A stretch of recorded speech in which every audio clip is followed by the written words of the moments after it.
जो लोग भी आपको तुच्छ समझते हैं, जो लोग भी आपका महत्व नहीं समझते, वह सभी लोग आपकी इज्जत करेंगे।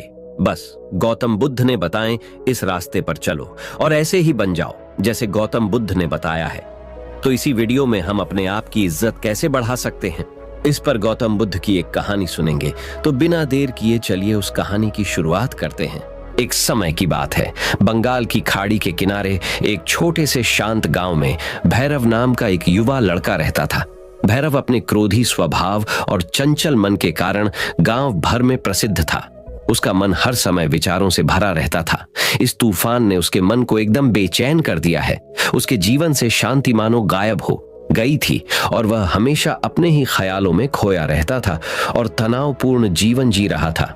उनके अशांत मन और क्रोध के कारण उनके अपने परिवार के सदस्यों और गांव वालों से भी संबंध अच्छे नहीं थे, जिससे वह और भी अधिक अकेला और अपमानित महसूस करने लगा। वह और भी अधिक मानसिक तनाव की स्थिति में चला जाता है। एक समय की बात है, भैरव अपने गांव की गलियों में घूम रहे थे। तभी उनकी मुलाकात एक महात्मा बुद्ध से हुई, जो एक पेड़ की छाया के नीचे ध्यान में बैठे थे। महात्मा बुद्ध के चेहरे से निर्मल शांति की आभा झलक रही थी। इस असीम शांति में भैरव महात्मा बुद्ध की ओर आकर्षित हुए। जब भारत महात्मा बुद्ध के करीब आया तो उसे अपने आसपास एक सकारात्मक ऊर्जा का एहसास हुआ। भैरव को एहसास हुआ कि इस असीम शांति और सकारात्मक ऊर्जा का स्रोत कहीं ना कहीं महात्मा बुद्ध के भीतर ही था। इसलिए वह वहीं बैठकर उसकी आंखें खुलने का इंतजार करने लगा। थोड़ी देर बाद जब महात्मा बुद्ध की आंख खुली तो उसने एक युवा लड़के को अपने सामने बैठा पाया, जो बहुत तनावग्रस्त और नकारात्मक भावनाओं से भरा हुआ लग रहा था। भारत ने महात्मा बुद्ध की ओर हसरत भरी निगाहों से देखा और बहुत विनम्रता से कहा, गुरु, मेरा मन बहुत अशांत है और मेरे मन के विचार मुझे खाए जा रहे हैं। मुझे एक पल के लिए भी शांति महसूस नहीं होती। क्या आप मुझे सिखा सकते हैं कि मैं अपने अशांत मन को कैसे शांत करूं? महात्मा बुद्ध ने भैरव की पीड़ा को समझते हुए करुण दृष्टि से देखा और कहा, मेरे प्यारे बच्चे, मैं तुम्हें एक कहानी सुनाना चाहता हूं। इस कहानी में मानसिक शांति और खुशी के रहस्य छिपे हैं। क्या आप कहानी सुनना चाहेंगे? भैरव ने हाँ में सिर हिलाया और पूरी एकाग्रता से कहानी सुनने को तैयार हो गए। उसके अंदर जिज्ञासा चरम पर थी। बहुत समय पहले की बात है, एक नगर में शक्ति नाम का एक आदमी रहता था। शक्ति बेहद महत्वाकांक्षी व्यक्ति थे और उन्हें हर काम में लोगों से डेट की जरूरत पड़ती थी। यदि उसे किसी से असफलता और बुराई सुनने को मिलती है तो वह गहरी चिंता और तनाव में चला जाता है। उनका मानना था कि सफलता और भौतिक शक्तियां खुशी देंगी, लेकिन वह जितना सफलता और प्रशंसा के पीछे भागता था उतना ही मानसिक तनाव में डूबता जाता था। लेकिन अचानक शक्ति का सामना उस समय के मशहूर महात्मा बुद्ध से हो गया, जिसका नाम महाकौशल था। महाकौशल अपने शिष्यों को ध्यान की शिक्षा देते थे और वह स्वयं एक बहुत ही ध्यान मग्न और प्रबुद्ध व्यक्ति थे। महाकौशल की अद्भुत एकाग्रता से प्रभावित होकर शक्ति ने उनसे अपने भटकते मन को शांत करने का उपाय जानना चाहा। शक्ति ने कहा कि महंत हमेशा सफलता के पीछे भागते हैं और लगातार अधिक हासिल करने की कोशिश करते हैं, फिर भी मुझे कोई क्षणिक संतुष्टि या आत्मसंतुष्टि नहीं मिलती। इस निरंतर बेचैनी के बीच मैं शांति कैसे पा सकता हूं? महात्मा बुद्ध ने करुण दृष्टि से उसकी ओर देखा और उत्तर दिया, आपका मन एक अशांत नदी की तरह है जो हमेशा बहती और बहती रहती है। इसलिए इस अशांत मन को शांत करने के लिए आपको अपने विचारों को बिना किसी रुकावट के जाने देने की कला सीखनी होगी। शक्ति को आश्चर्य हुआ और उसने पूछा कि मैं अपने विचारों को कैसे जाने दूं? आखिर मैं भी तो अपनी इच्छाओं और महत्वाकांक्षाओं से बंधा हुआ हूं। यह सुनकर महात्मा बुद्ध मुस्कुरा दिए और कल्पना करें कि आपके हाथ में पानी का एक गिलास है। अब आप इसे जितनी देर तक पकड़ कर रखेंगे यह उतना ही भारी होता जाएगा, और अगर आप इसे काफी देर तक पकड़े रहेंगे तो आपके हाथ में दर्द होने लगेगा।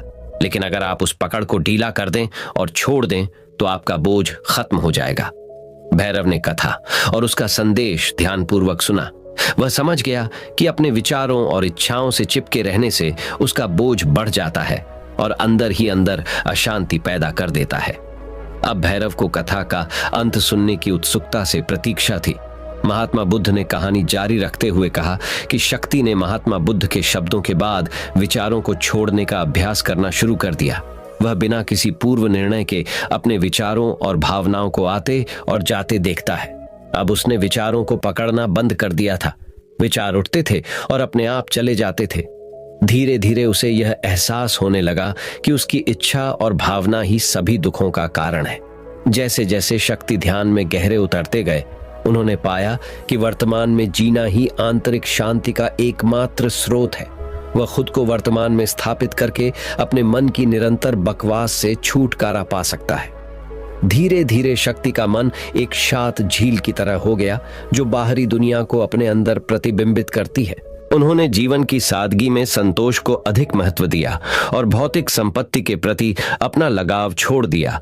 जैसे ही ऐसे बदलाव की खबर लोगों के बीच फैली, दूर दूर से लोग मार्गदर्शन लेने आने लगे। लोगों को विचारों को मुक्त करने की कला सिखाना और उन्हें अपने भीतर शांति खोजने के लिए मार्गदर्शन करना, वह लोगों के बीच शांति और ज्ञान का प्रतीक बन गए। शक्ति और साधु की कथा समाप्त कर महाकौशल महात्मा बुद्ध कुछ देर के लिए चुप हो गए, ताकि इस कहानी का अर्थ भैरव के मन में अच्छी तरह बैठ जाए। भारत ने महात्मा बुद्ध की ओर देखा तो उनकी आंखों में अब एक नई समझ दिखाई दे रही थी। भैरव ने धीरे से कहा कि मुझे इस कहानी में ज्ञान दिखता है, लेकिन मैं इसे अपने जीवन में कैसे लागू करूं? मैं अपने अशांत मन को कैसे शांत कर सकता हूं? भैरव के इस सवाल पर महात्मा बुद्ध मुस्कुराते हैं और फिर कहा कि अशांत मन को शांत करने का अभ्यास आत्म जागरूकता से शुरू होता है। अपने भीतर उठने वाले विचारों का निरीक्षण करने के लिए प्रतिदिन कुछ समय निकालें। उन भावनाओं पर ध्यान दें जो आपके मन में आती हैं और देखें कि वे कैसे आती हैं और आकाश में गुजरते बादलों की तरह फिर कैसे चली जाती है। भैरव ने आंखें बंद कर लीं और महात्मा बुद्ध के कहे अनुसार अपने विचारों का अवलोकन करने लगे। जैसे ही उसने अपने भीतर उठने वाले विचारों पर ध्यान देना शुरू किया, उसे एहसास हुआ कि इसलिए उसे चिंता और इच्छाओं की एक निरंतर धारा अपने अंदर बहती हुई महसूस हुई। सिर्फ एक एहसास ने ही नहीं, उसे एक अद्भुत शांति का एहसास कराया। उन्हें यह भी एहसास हुआ कि यह सभी विचारों और भावनाओं से अलग है। महात्मा बुद्ध ने आगे कहा कि जैसे शक्ति ने खुद को सभी मोह माया से अलग कर लिया था, अपने मन को अशांतकारी विचारों और भावनाओं से मुक्त करने का अभ्यास विकसित करें। बिना किसी पूर्वाग्रह के विचार को वैसे ही स्वीकार करें जैसे वह आता है और फिर धीरे धीरे उन्हें जाने दें और अपना ध्यान वर्तमान क्षण पर केंद्रित करें। लेकिन भैरव ने टोकते हुए कहा कि क्या होगा अगर विचार और भावनाएं इतनी मजबूत हों कि वे बनी ही रहें और दिमाग से निकलने से इनकार कर दें? महात्मा बुद्ध ने भैरव की बात पर सहमति जताते हुए सिर हिलाया और कहा, ऐसे कई मौके आएंगे जब आपके मन में सवालों का बवंडर चल रहा होगा। जब आपका दिमाग आपकी बात ही नहीं सुनेगा, तो ऐसे में आपको अपनी सांसों की ताकत पर विश्वास करना होगा। एक बार फिर भिक्षु ने भैरव से कहा, अपनी आंखें बंद करो और अपनी सांसों पर ध्यान केंद्रित करने के लिए अपने पेट को ऊपर उठता हुआ और मथता हुआ महसूस करो।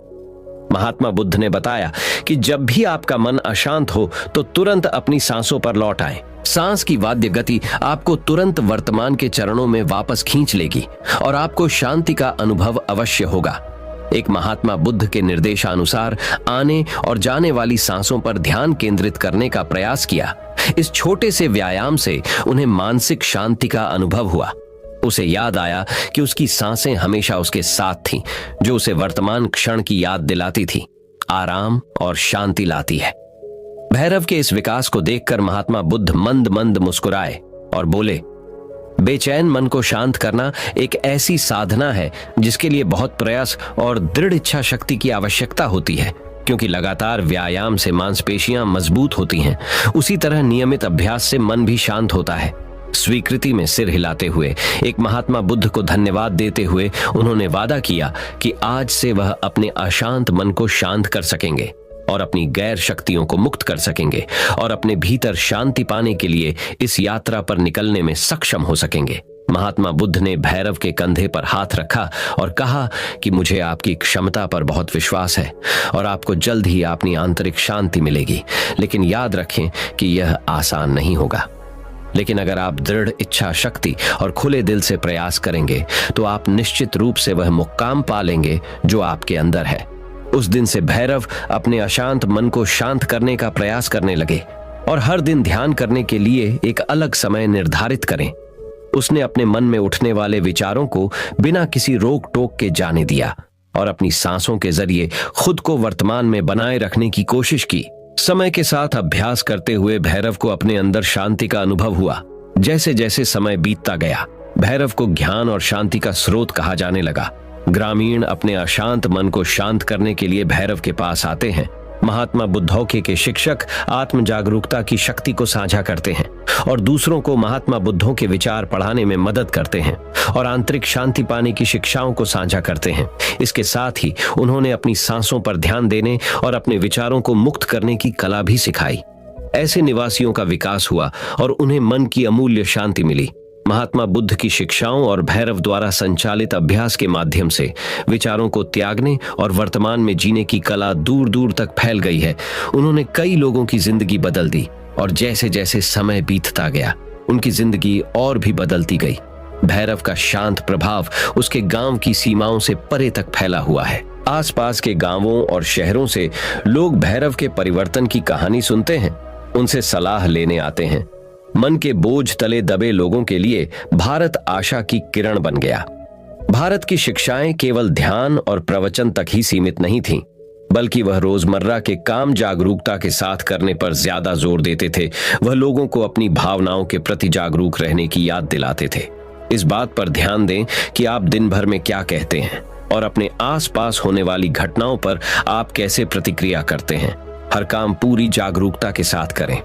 जब आप खाएं तो प्रत्येक टुकड़े के स्वाद का आनंद लें। जब आप सूरज की रोशनी के सामने खड़े होते हैं तो उसकी गर्मी महसूस करते हैं। लोग क्या कहते हैं उसे ध्यान से सुनें और समझें। छोटे छोटे बदलावों से लोगों के जीवन में चमत्कारिक परिवर्तन आए। भैरव की शिक्षाओं से लोगों ने सीखा कि जीवन का आनंद वर्तमान में जीने में है। दोस्तों, मुझे आशा है कि आपने इस वीडियो से बहुत कुछ सीखा होगा। लेकिन रुकिए दोस्तों, अब हम जानते हैं कि मन को पढ़ने की रहस्यमयी विधि क्या है। कैसे किसी के भी मन को अपने अंदरूनी शक्ति से पढ़ा जा सकता है। तो चलिए दूसरे कहानी की शुरुआत करते हैं। किसी के भी मन की बातें जानने के लिए 3 तरीके होते हैं, लेकिन इन तीनों तरीकों को समझना अति आवश्यक है। यदि आप इन तीनों तरीकों को समझ लेते हैं तो आप किसी के भी मन की बातें बड़ी ही आसानी से जान सकते हैं, समझ सकते हैं। तो चलिए इसे एक बुद्ध कहानी के माध्यम से समझते हैं कि किस तरह से आप दूसरों की मन की बातें जान सकते हैं, समझ सकते हैं। बहुत समय पहले की बात है। एक छोटा सा गांव था। उस गांव में 2 भाई रहा करते थे। बड़ा भाई अंधा था, जिसके कारण वो हमेशा घर पर ही बैठा रहता था और छोटा भाई खेती किया करता था। लेकिन खेतों में अधिक जानवर आने से पूरी फसलें नष्ट हो जाती थीं, जिस कारण छोटा भाई बहुत परेशान हो चुका था। तभी उसे एक तरकीब सूझी। एक दिन उसने सोचा, खेतों में से इन जानवरों को भगाने के लिए क्यों ना मैं अपने बड़े भाई की मदद लूं। वैसे भी बड़े भैया अंधे हैं। अगर वह खेत में बैठे रहेंगे और जानवरों की आहट आने पर वह उन्हें जोर से चिल्लाकर भगा सकते हैं, जिससे हमारी फसलें बच सकती हैं। इसलिए उन्हें मैं खेत में बिठा देता हूं। ये सब सोच विचार करने के बाद उसने अपने खेत में ही एक छोटी सी झोपड़ी तैयार की और अपने अंधे भाई को उस खेत में बैठा दिया और उनसे कहा, भैया, यदि कोई जानवर की आहट आपको सुनाई दे तो आप जोर जोर से चिल्लाना। यह सुनकर वह जानवर वहां से भाग जाएंगे और हमारी फसलें नष्ट होने से बच जाएंगी। बड़ा भाई अपने छोटे भाई की बात मान लेता है और वो उस दिन से खेत में ही रहना शुरू कर देता है। जब भी किसी जानवर की आहट उसे सुनाई देती तो वो तुरंत जोर जोर से चिल्लाना शुरू कर देता, जिससे वह जानवर उसके खेतों से भाग जाते। ऐसा करते करते कई दिन बीत चुके थे। तभी एक दिन उसके खेत में ही रहना शुरू कर देता है। जब भी किसी जानवर की आहट उसे सुनाई देती तो वो तुरंत जोर जोर से चिल्लाना शुरू कर देता, जिससे वह जानवर उसके खेतों से भाग जाते। ऐसा करते करते कई दिन बीत चुके थे। तभी एक दिन उसके खेत में एक हिरण भागता हुआ आता है और वह खेत के बांध को तोड़कर वहां से भाग गया। लेकिन उसी हिरण का पीछा करते हुए एक राजा भी उस खेत में आ पहुंचा। तभी राजा की नजर उस अंधे भाई पर पड़ती है। राजा उस व्यक्ति से कहता है, देखो, मैं यहाँ पर एक जानवर का पीछा करते हुए आया हूँ। क्या तुमने उस जानवर को यहाँ पर देखा है? इस पर वो व्यक्ति कहता है राजन, मैं तो अंधा हूँ। मैं भला किसी जानवर को कैसे देख सकता हूँ? लेकिन मैं आपको इतना जरूर बता सकता है कि जो जानवर मेरे खेतों से होकर भागा है वह आपके लायक नहीं है। आप उसके पीछे अपना समय यूं ही व्यस्त कर रहे हैं। राजा उस अंधे व्यक्ति की बात सुनकर बड़ा अचरज में पड़ गया। वो ये सोचने लगा कि आखिर यह तो अंधा है, फिर इसे कैसे पता कि जिस हिरण को मैं तलाश रहा हूं वह हिरण मेरे लायक है ही नहीं। ये अंधा व्यक्ति मुझे कैसे बता सकता है? तभी राजा उस अंधे व्यक्ति से कहता है, कहीं तुम मुझसे झूठ तो नहीं कह रहे हो? एक तरफ तुम ये कहते हो कि तुम अंधे हो और दूसरी तरफ तुम ये भी कह रहे हो कि जो जानवर यहां से भागा है वो मेरे लायक नहीं है। इस पर वो अंधा व्यक्ति कहता है, हे राजन, जिसे आप एक हिरण समझ रहे हैं, असल में वह एक हिरण नहीं है बल्कि एक हिरणी है, और वह भी गर्भवती है। और जहां तक मुझे ज्ञान है, मैंने कभी किसी राजा को किसी गर्भवती हिरणी का शिकार करते हुए नहीं सुना है, और इसी कारण मैं आपसे ये कह रहा हूं कि वो आपके लायक नहीं है। आप उसके पीछे अपना समय व्यर्थ ना करें। यह सुनकर राजा और भी अचरज में पड़ गया। वो ये सोचने लगा कि आखिर ये अंधा आदमी ये कैसे जान सकता है कि वो हिरणी है और गर्भवती है। राजा कुछ देर सोच विचार करने के बाद अपने सेनापति से कहता है, सेनापति जी, मुझे वो जानवर जिंदा चाहिए, क्योंकि मुझे यह पता करना है क्या वो हिरणी है और क्या वह गर्भवती है, क्योंकि यह अंधा आदमी बहुत विश्वास के साथ कह रहा है और मुझे इस बात की पुष्टि करनी है। यदि वह हिरणी हुई और गर्भवती हुई तो वह हमारे शिकार के लायक नहीं है, क्योंकि हम तो एक हिरण का पीछा कर रहे थे। इसलिए जाओ और पता करो कि क्या वो हिरणी है। सेनापति राजा से आज्ञा लेकर आगे की ओर बढ़ चलता है, और कुछ देर बाद जब वह वापस लौट कर आता है तो वह राजा को कहता है राजन, इस अंधे आदमी ने जो भी बातें कही हैं वो बिल्कुल सही है। वो एक हिरणी ही है और वह गर्भवती भी है। ये सुनकर राजा आश्चर्यचकित रह गया। उसे समझ नहीं आ रहा था कि आखिर अंधा आदमी कैसे पता कर सकता है कि वह जानवर एक हिरणी है और तो और वह गर्भवती है। भला एक अंधा आदमी ये कैसे देख सकता है, ये कैसे जान सकता है? आखिर इससे यह कैसे पता चला? ऐसे कई सारे प्रश्न अब राजा के मन में उमड़ने लगे। अब राजा ने यह ठान लिया था कि मुझे इस बात की गहराई तक पहुंचना ही है कि आखिर ये अंधा आदमी कैसे जानता है कि वह जानवर एक हिरणी है।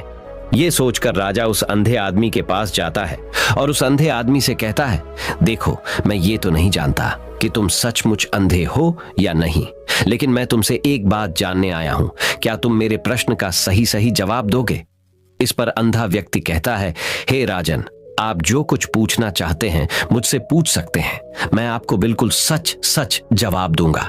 इस पर राजा कहता है, देखो, एक तो तुम कहते हो कि तुम अंधे हो और दूसरी तरफ तुमने ये बता दिया कि जिस जानवर का पीछा मैं कर रहा हूं वह एक हिरणी है और तो और वह गर्भवती भी है।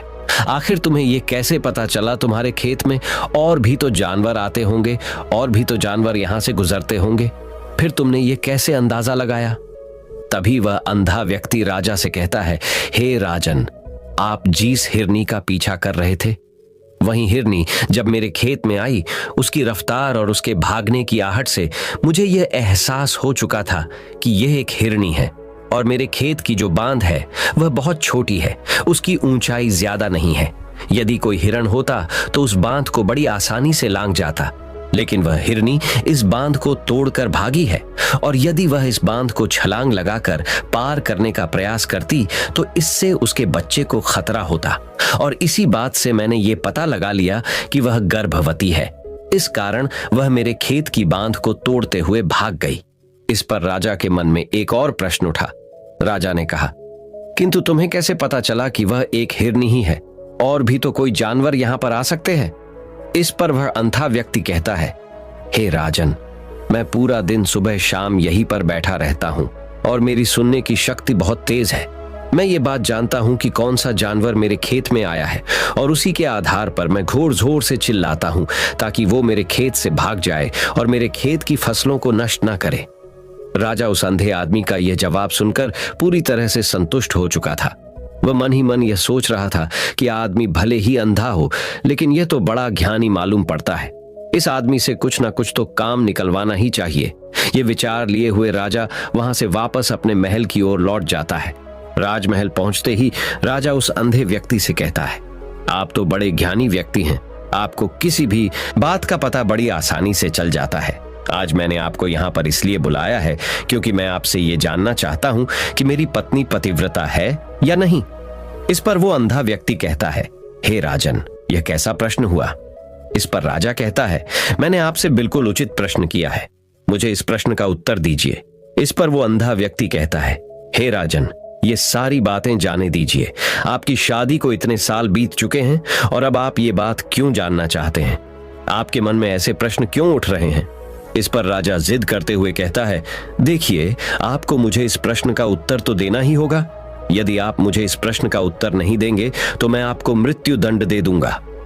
राजा के मुख से यह बात सुनकर वह अंधा व्यक्ति कहता है, हे राजन, यदि आप इस प्रश्न का उत्तर चाहते हैं तो उसके लिए आपको मेरा एक काम करना होगा। राजा कहता है, बोलो, मुझे क्या काम करना होगा? इस पर व्यक्ति कहता है, इसके लिए आपकी पत्नी को मेरे साथ कमरे में अकेले छोड़ना होगा। उस अंधे व्यक्ति की यह बात सुनकर राजा पहले तो क्रोधित हो जाता है, लेकिन फिर कुछ सोच विचार करने के बाद वह उस व्यक्ति की बात मान लेता है और अपने सेनापति को आदेश देता है, सेनापति जी, इस व्यक्ति को और मेरी पत्नी को एक कमरे में कुछ देर के लिए अकेला छोड़ दें। सेनापति बिल्कुल वैसा ही करता है। अब राजा की पत्नी और अंधा आदमी एक कमरे में बंद हो चुके होते हैं। तभी वो अंधा आदमी राजा की पत्नी से कहता है, मुझे आपको छूना है। इस बात पर रानी अत्यधिक क्रोधित हो जाती है और उस अंधे आदमी को वो पकड़ पकड़ कर पीटने लगती है, कभी हाथों से तो कभी लाथम से तो कभी पटक पटक कर। तरह से उन्होंने उस अंधे आदमी की खूब पिटाई की। उसके बाद किसी तरह से वह अंधा आदमी अपनी जान बचाकर वहां से भाग निकलता है और वह राजा के पास पहुंचता है और वह राजा से कहता है, हे राजन, आपकी पत्नी में पतिव्रता नहीं है। यह बात सुनकर राजा अत्यधिक क्रोधित हो उठता है और राजा अपनी तलवार निकालकर सीधा अपनी पत्नी की ओर जाता है और क्रोधित होकर वह अपनी रानी से कहता है, रानी जी, आज मैं जो भी सवाल आपसे करने वाला हूं उसका मुझे सच सच जवाब दीजिएगा, और यदि आपने एक शब्द भी झूठ कहा तो मैं आपका अभी के अभी सर धड़ से अलग कर दूंगा, तभी आगे बढ़े। राजा कहता है, मुझे बताइए, क्या आप पतिव्रता हैं या नहीं? इस पर रानी कहती है, हे राजन, आप भले ही मुझे जान से मरवा दीजिए, लेकिन मैं पतिव्रता नहीं हूं। राजा ये बात सुनकर बहुत खुश हुआ, क्योंकि उस अंधे आदमी ने जो भी कहा था वह बिल्कुल सच था। यह बात सुनकर तुरंत ही राजा उस आदमी के पास पहुंचता है और आकर उस अच्छे आदमी से कहता है, तुम्हें कैसे पता चला कि मेरी पत्नी पतिव्रता नहीं है? इस पर वह अंधा आदमी कहता है, हे राजन, बड़ी सीधी सी बात है। मैंने तो आपकी पत्नी से बस इतना ही कहा था कि मुझे आपको छूना है, और इस बात पर वह इतना क्रोधित हो उठी कि उन्होंने गुस्से में आकर मुझे लात घूंसों से पीटना शुरू कर दिया। और भला कोई औरत किसी और मर्द को कैसे छू सकती है? लेकिन उन्होंने ना आप देखा न ताव, बस लात घूंसे मुझ पर बरसाने शुरू कर दिए। वह भी तो एक छूना ही हुआ, और एक पतिव्रता नारी कभी भी पराये मर्द को नहीं छूती। जब मैंने उसे छूने के लिए कहा था तो वह उस वक्त मुझे मना कर सकती थी, लेकिन उन्होंने तो मुझे पीटना शुरू कर दिया और देखते ही देखते उन्होंने मेरे पूरे शरीर को छू लिया। अब आप ही बताइए, ऐसी स्त्री भला पतिव्रता कैसे हो सकती है? इस पर राजा कहता है, तुम तो बड़े ज्ञानी मालूम पड़ते हो। अच्छा ठीक है, चलो तुम मेरे एक प्रश्न का और जवाब दो। यदि तुमने मुझे इस प्रश्न का सही सही जवाब दे दिया तो मैं तुम्हें यहां से जाने दूंगा। आगे राजा उस अंधे आदमी से कहता है कि तुम मुझे यह बताओ, क्या मैं सच में अपने पिताजी का ही बेटा हूं या फिर किसी और का? इस पर वह अंधा भी कहता है, हे राजन, इस बात से आपका क्या लेना देना? आप किसी की भी औलाद हो, आखिर आप हैं तो इस राज्य के राजा, इसलिए इस प्रश्न को जाने दीजिए। लेकिन राजा कहता है, नहीं नहीं, मुझ इस प्रश्न का सही सही जवाब चाहिए, अन्यथा यह प्रश्न मुझे हमेशा परेशान करता रहेगा। इसलिए मैं इसका सही सही जवाब जानना चाहता हूं। यदि तुम इसका सही सही जवाब दे देते हो तो तुम यहां से जा सकते हो, मैं तुम्हें नहीं रोकूंगा। इस पर वह अंधा आदमी कहता है, हे राजन, इसके लिए तो मुझे आपकी मां के पास भी जाने की कोई आवश्यकता नहीं है। मैं आपको अभी अभी ये बता सकता हूं कि आप किसकी औलाद हैं, लेकिन उससे पहले मैं चाहता हूं कि आप मुझसे एक वादा करें कि आप मुझ पर क्रोध नहीं करेंगे।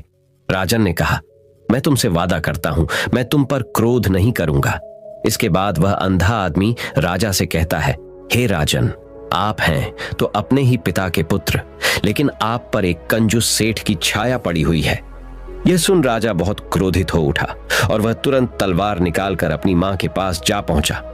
वह वहां पर पहुंचने के बाद अपनी मां से कहता है, मां, मुझे सच सच बताइए, क्या मैं अपने ही पिता का पुत्र हूं या नहीं? यदि आपने मुझे सही सही नहीं बताया तो वह यहीं पर अपने प्राण त्याग दूंगा। मुझे बताओ क्या सच है? इस पर उस राजा की मां कहती, बेटा, तू है तो अपने ही पिता का पुत्र, लेकिन तुम्हारे ऊपर एक कंजूस सेठ की छाया पड़ी हुई है।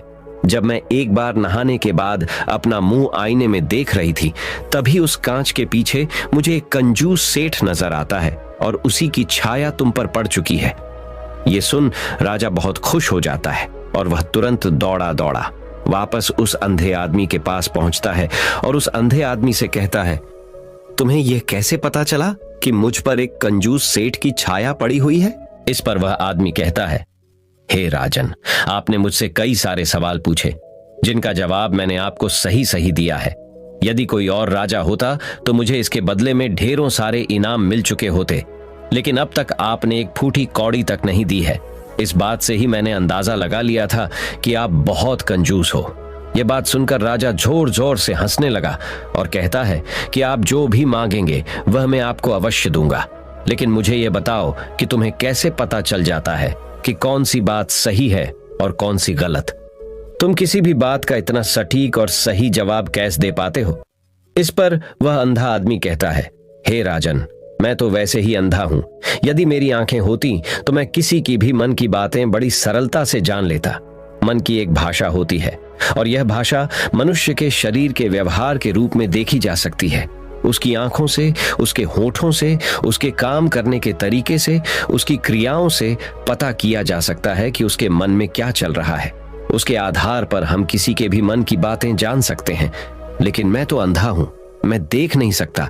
यदि मुझे कोई बात जाननी हो तो अगले आदमी को कुछ काम देना पड़ता है, जिस पर वह व्यक्ति किस प्रकार काम करता है, किस तरीके से इस काम को करता है, उसके आधार पर ही मैं यह पता कर पाता हूं कि उसके मन में क्या चल रहा है। तभी वह राजा कहता है, तो क्या इसका अर्थ यह हुआ कि मैं भी किसी के मन की बातें जान सकता हूं? इस पर वह अंधा आदमी कहता है, हे राजन, अवश्य आप भी किसी भी व्यक्ति के मन की बात जान सकते हैं, किंतु उससे पहले आपको अपने ऊपर काम करना होगा, और वह काम है अपने मन को शांत करना, अपने मन को वर्तमान में लाना, जिसके लिए मैं आज आपको 3 तरीके बताने वाला हूं। और ये तीनों ही तरीके बड़े ही आसान और सरल है। किंतु हे राजन, उससे पहले आपको एक काम करना होगा, अपने मन को एकाग्र करना होगा। जब हम अपने मन को एकाग्र करते हैं, अपने मन को वर्तमान में लाते हैं, तो हम दूसरे के मन की बात जान सकते हैं, क्योंकि वह आदमी अभी भी अपने मन में वर्तमान में ही सोच रहा है और हमें भी मन को वर्तमान में ही लाना होगा, तभी हम उसके मन की बातें जान सकते हैं। यदि हम अतीत में हुई घटनाओं के बारे में सोच रहे हैं, तो वह जो अगला आदमी वर्तमान में सोच रहा है, वर्तमान में अपने मन में बात कर रहा है, वह हम कैसे जान पाएंगे? क्योंकि हम तो अतीत की घटनाओं में डूबे हुए हैं।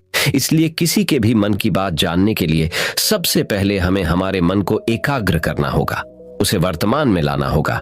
आगे वह व्यक्ति राजा से कहता है, हे राजन, जो 3 तरीके मैं आपको बताने वाला हूं, इन 3 तरीकों से बड़ी आसानी से किसी के भी मन की बातें जान सकते हैं।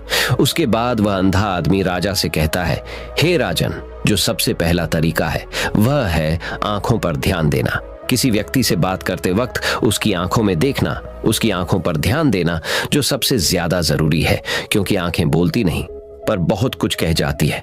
यदि हम किसी व्यक्ति की आंखों के इशारों को समझना सीख जाए, हम ये जान पाएंगे कि व्यक्ति के दिमाग में क्या चल रहा है, वो क्या सोच रहा है और अभी वह क्या करने वाला। मेरे पास आंखें नहीं, लेकिन मैंने अपने गुरु से यह विद्या सीखी है, क्योंकि बहुत सालों पहले मेरे पास आंखें थी और मैं उस वक्त लोगों के मन की बातें केवल उनकी आंखों से ही जान लेता था। इसलिए यदि आप भी दूसरों की मन की बातें जानना चाहते हैं, तो आपको भी उनकी आंखों पर गौर करना चाहिए, जैसे कि उनका आकार कैसा है, वह कहां और किधर देख रहे हैं। यदि उसकी आंखें यहां वहां घूम रही है, जब आप उससे बातें कर रहे हैं, तो वहां वह इधर उधर मोड़ रहा है, कभी ऊपर तो कभी नीचे या कभी आसपास, या फिर उसकी आंखें खुश नजर आ रही हैं या फिर आंखें निराश नजर आ रही है, जैसे कि चोर होता है। उसकी आंखों में जब हम देखते हैं तो हमें यह पता चलता है कि अगले आदमी ने कोई गलती की है। ठीक उसी प्रकार जब हम किसी चालाक व्यक्ति की आंखों में देखते हैं, तो आपको पता चलेगा कि उसकी आंखों में एक भाषा होती है, एक बहुत ही सीधा और आसान तरीका होता है। यदि आपको यह पता लगाना है कि सामने वाला व्यक्ति आपसे झूठ कह रहा है या फिर सही, तो आपको उसकी आंखों पर ध्यान देना अति आवश्यक है। यदि आपसे बात करते वक्त वह व्यक्ति अपनी आंखें यहां वहां घुमा रहा है, ऊपर नीचे इधर उधर दाएं बाएं हर जगह देख रहा है, तो इसका अर्थ यह हुआ कि वह उस बात से निकलने का कोई रास्ता ढूंढ रहा है और कोई झूठ बना रहा है। यदि सामने वाला व्यक्ति आपसे कुछ झूठ कहने का प्रयास कर रहा है तो वह आपसे नजर नहीं मिलाएगा।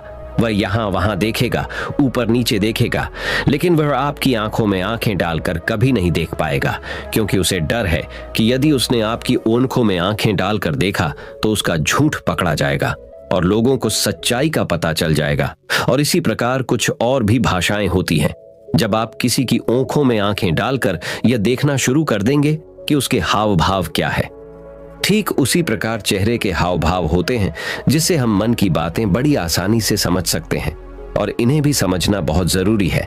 कभी कभी कोई व्यक्ति अपने चेहरे से जैसे आंख, होंठ और बहुत से कुछ अलग अलग व्यवहार करता है। यदि आप किसी व्यक्ति के चेहरे में गौर करेंगे तो आप आसानी से समझ पाएंगे कि वह व्यक्ति निराश है। जब